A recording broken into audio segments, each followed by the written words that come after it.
NASA's Mars Reconnaissance Orbiter left Earth 15 years ago to head to Mars, and the space agency is celebrating the anniversary with some of its stunning images. The veteran spacecraft's best shots come from the High-Resolution Imaging Science Experiment, or HiRISE. NASA says as of early August, the camera had captured 6.8 million images. One such image is of this towering dust devil, which was more than half a mile long. Or take a look at this jaw-dropping avalanche. Cliffs can start to crumble when seasonal ice is vaporized in the spring. The orbiter's context camera captured this impact crater that spans about 100 feet in diameter. And this false color image shows sand dunes and ripples, many of which migrate across the surface.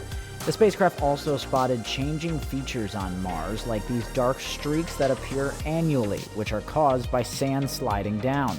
But the orbiter doesn't just have eyes for Mars. Check out this awesome image of it looking back at Earth.